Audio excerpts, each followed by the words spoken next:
I'm out here walking. But I wanted to talk about why is it that so many people put their spouses, girlfriends, boyfriends above their kids. It puzzles me. I was watching I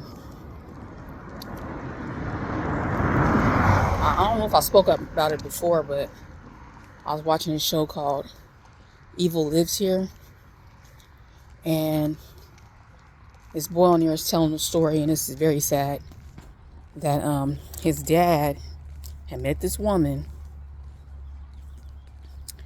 and she, came to her life. She acted like she was nice, and she acted like she liked him and everything. And the first time she babysat him, she spanked him. And this is the first time she ever babysat him. He didn't tell his dad because he wanted his dad to be happy. But him and his father later on ended up moving in with this woman. It's so noisy out here. But him and his dad later on ended up moving in with this woman, and she abused him in every way you could think of. She would get him to do things to his dad, throw water in his dad's face. She would beat him. He would have bruises on him. And I'm just wondering, as a parent, how could you not know that this is going on with your son? How could you not know your son had bruises all over his arms and legs? You would have to not be paying attention for you not to know what's wrong with your child. But anyway, and parents do that a lot too. They don't pay their kids any attention. They don't know what's going on outside the little bubble that they living in. That's another problem. But anyway, she had even made him, he used to go to his grandparents' house, like, I guess every weekend. So she told him, oh, you tell your dad that your grandpa beat you. And so he lied and told his father that the grandpa beat him. So he was not allowed over there anymore. He couldn't visit with his grandparents anymore. I mean, she did everything to this kid, everything. And the sad part about it, I'm going to get to the story of what her ultimate of what she did. She had convinced him that his father had brain cancer. Now, mind you, his father was perfectly healthy, normal, healthy.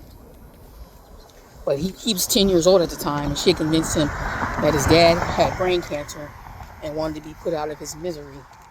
So she coerced him to shoot his dad in the head and telling the authorities that it was an accident, but it wasn't.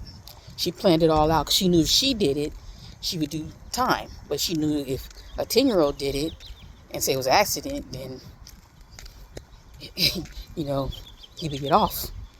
And that's exactly what happened.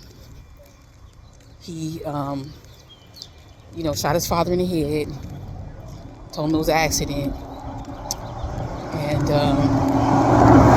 he didn't get in trouble or anything. Of course, he's only 10 at the time. And she got a bunch of insurance money, for the dad's death, accidental death.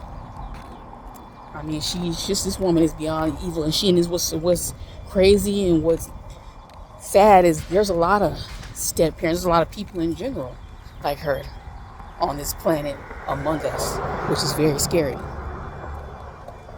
Very scary.